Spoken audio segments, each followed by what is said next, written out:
صفا کے معنی چبوترا، اس چبوترا پہ بیٹھ کر کے اللہ کے نبی علیہ الصلوۃ والسلام اپنے صحابہ کرام کو تعلیم دیتے تھے، پڑھاتے تھے۔ آج دنیا میں جتنے مدارس اسلامیہ پائے جاتے ہیں اسی مدرسے کا یہ پرتو اور عکس ہے کہ آج جگہ جگہ قال اللہ قال رسول کی صدائیں گونج رہی ہیں۔ یہ عزیزوں، یہ سلسلہ ہمارے ملک میں بھی پہنچا۔ ہمارا ملک مالی اعتبار سے سونے کی چڑیا کہا جاتا تھا اس کو، اور علم دین کے اعتبار سے ایک مرکزیت حاصل تھی۔ بڑے بڑے علماء الحمدللہ ہمارے ملک کے اندر پیدا ہوئے۔ ہمارے ملک سونے کی چڑیا کے نام سے موسوم تھا پوری دنیا میں۔ انگریز سن 1601 عیسوی میں ہمارے ملک پر آئے۔ اس وقت ہمارے ملک کا بادشاہ تھا جہانگیر، اور انگریز ایسٹ انڈیا کمپنی کا جھانسا دے کر سب سے پہلے کلکتہ میں آئے، اور چلتے چلتے پورے دیش پر قبضہ کرتے چلے گئے، اور 1857 میں ہمارے ملک کے ذرے ذرے پر انہوں نے قبضہ کر لیا۔ 1857 میں دلی کے اندر ہزاروں مدرسے تھے جن پر بلڈوزر چلا دیے گئے، مسجدوں پہ تالے لگا دیے گئے، علماء کو پھانسی کے پھندے پھٹکا دیا گیا۔ مورخین لکھتے ہیں کہ 1857 میں 51,500 علماء کرام کو پھانسی کے پھندے پھٹکایا گیا ہے۔ دلی کے چاندنی چوک سے لے کر پشاور تک اور خیبر تک کوئی درخت ایسا نہیں تھا جس پہ کسی عالم کی گردن نہ لٹکی پڑی ہو۔ بڑی بڑی قربانیاں تھیں۔ 1857 کے بعد مسلمانوں کو شہید کر دیا گیا، علماء کو پھانسی کے پھندے پھٹکا دیا گیا، مدرسوں پر بلڈوزر چلا دیے گئے، مسجدوں میں تالے لگا دیے گئے۔ ان حالات میں اللہ کا نام لینا، قرآن کا نام لینا بڑا جرم سمجھا جاتا تھا۔ 1857 کے ٹھیک 9 سال بعد ہمارے وہ اکابرین جو مشیت ایزدی کی بنا پر چھپ چھپا کر بچ گئے تھے، 9 سال کے بعد دیوبند کی سرزمین پر مسجد چھتا کے صحن میں انار کے پیڑ کے نیچے انہوں نے یہ تہیہ کیا، یہ ارادہ کیا کہ یہاں دینی مدرسہ قائم کرنا ہے۔ کیوں؟ 1857 کے بعد انگریزوں نے چال چلی، عیسائی مشنریاں ہمارے دیش میں کود گئی، اور انہوں نے یہ کہا کہ تمہارے باپ شہید ہو گئے، تمہاری مائیں بیوہ ہو گئی، اب ایسا کرو بچوں کو ہمارے حوالے کرو، ہم ان کو اپنے کانوینٹوں میں پڑھائیں گے۔ کانوینٹ کا ترجمہ ہے عیسائی مدرسہ۔ وہ کانوینٹ اسے کہتے ہیں جس میں خالص عیسائی مذہب کی تعلیم دی جاتی ہو۔ ان بچوں کو ہمارے کانوینٹوں میں داخل کرو، ان کا کھانا فری، ان کا لباس فری، کتاب فری، ہاسٹل فری، سب کچھ فری دیں گے، بس تم بچوں کو ہمارے حوالے کرو۔ یہ سلسلہ دیکھ کر کے ہمارے اکابرین نے سوچا اسی نہج پر ہم دارالعلوم قائم کریں گے، دیوبند کی بستی میں اسلامی مدرسہ قائم کریں گے، اسی نہج پر کہ تم بچے ہمارے حوالے کرو، کھانا فری دیں گے، ہاسٹل فری دیں گے، کتاب سارے کام فری دیں گے، بچوں کو ہمارے حوالے کرو۔ چنانچہ 30 مئی 1866 میں دیوبند کی سرزمین پر مسجد چھتا کے صحن میں انار کے پیڑ کے نیچے ایک اسلامی مدرسے کی بیل ڈالی گئی۔ اللہ اکبر! اس مدرسے میں سب سے پہلے ایک طالب علم آیا، ایک بچہ آیا۔ کیا نام تھا اس بچے کا؟ اس بچے کا نام تھا محمود۔ ارے آپ بھی بولو بھائی، کیا نام تھا؟ محمود۔ ایک استاذ کو مقرر کیا گیا، اس استاذ کا نام بھی تھا ملا محمود۔ پڑھانے والا بھی محمود اور پڑھنے والا بھی، بولو بھائی، محمود۔ اور اللہ کے نبی علیہ الصلوۃ والسلام کو جنت میں جو مقام ملے گا اس مقام کا نام بھی محمود۔ یہ حسن اتفاق کہ پڑھنے والا بھی محمود اور پڑھانے والا بھی محمود۔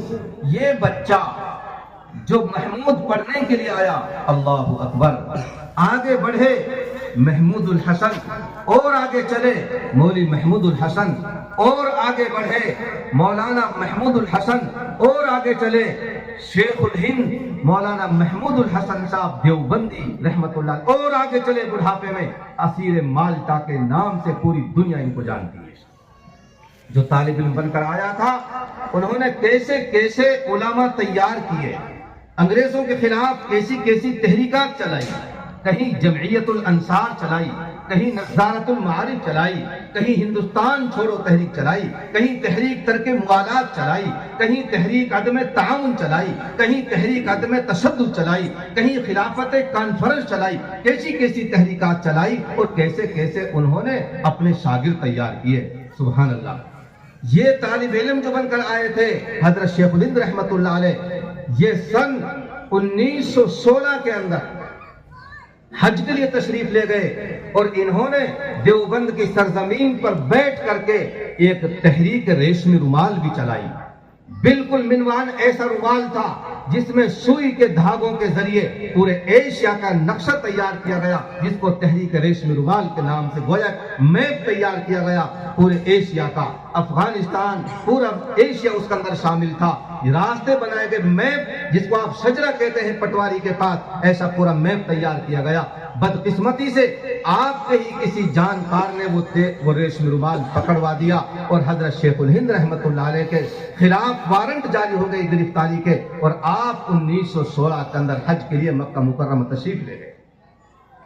مکہ مکرمہ سے حج سے فراغت کے بعد ان کو شریف مکہ نے مخبری کر کے حضرت شیخ الہند رحمت اللہ علیہ کو پکڑوا دیا، اور آپ کے ساتھ شیخ الاسلام والمسلمین حضرت مولانا سید حسین احمد مدنی رحمت اللہ علیہ، ان اکابرین کو مکہ مکرمہ سے گرفتار کر کے مالٹا کی جیل کے اندر ڈال دیا گیا. میرے عزیزو 4 سال تک جیل کاٹی ہے، 4 سال تک جیل کاٹی ہے، اور 1919 میں رہا ہو کر کے ہندوستان تشریف لائے تو آپ کے استقبال کرنے والوں میں ہزاروں کی تعداد میں لوگ تھے بمبئی کے اندر. تو ان مستقبلین میں ایک آدمی تھے جن کا نام تھا سر رحیم بخش. وہ سر رحیم بخش آگے بڑھے، چیرتے پھاڑتے ہوئے حضرت شیخ الہند رحمت اللہ علیہ کے پاس پہنچے اور جا کر یہ کہا کہ مولانا، تم لوگوں نے اتنے علماء مروا دیے، مدرسوں پر بلڈوزر چلا دیے، اتنے عوام تم نے مروا دی. انگریزوں کی حکومت آج بھی قائم ہے. تم نے کیا بگاڑا ہے انگریزوں کا؟ اس لیے اب میری رائے یہ ہے کہ آپ اس تحریک کو چھوڑ کر کے اور اپنے بستر پر لیٹے رہیں اور آپ بالکل ہتھیار ڈال کر کے خاموشی کے ساتھ زندگی گزاریں. حضرت شیخ الہند رحمت اللہ علیہ نے فرمایا کہ او سر رحیم بخش، میں بوڑھا ہو گیا ہوں، میرے ہاتھ پیروں نے جواب دے دیا ہے، لیکن یاد رکھ میں چارپائی پہ لیٹ جاؤں گا، اپنے شاگردوں سے کہوں گا کہ میری چارپائی اٹھاؤ اور ہندوستان کے جس کونے میں بھی لے جا سکتے ہو مجھے لے جاؤ، اور میں انگریزوں کے خلاف یہی اعلان کرتا رہوں گا کہ ان کو اس دیش سے نکالو، ان کو بھگاؤ اور ان کی ملازمت، ان کی نوکری کرنا حرام. میرے عزیز بھائیوں، ایسے ایسے حالات، ایسی قربانیوں کے بعد ہمارا دیش آزاد ہوا. 1919 کے بعد جب حضرت جیل سے تشریف لائے، حضرت کے بہت سارے شاگردوں نے، جن میں خاص طور سے مفتی اعظم ہند مفتی کفایت اللہ رحمت اللہ علیہ، شیخ الاسلام حضرت مولانا سید حسین احمد مدنی رحمت اللہ علیہ، ان اکابرین نے سر جوڑ کر بیٹھے اور یہ ارادہ، یہ فیصلہ کیا کہ اب ہندوستان میں کیا کام کیا جائے، ان انگریزوں کو کیسے بھگایا جائے، مدارس کیسے محفوظ ہوں، قرآن کی حفاظت کیسے کی جائے. چنانچہ انہوں نے امرتسر کی سرزمین پر مسجد خیر الدین میں حال بازار کے اندر بیٹھ کر کے مشورہ کیا اور 1919 میں جمعیت علماء ہند قائم ہوئی.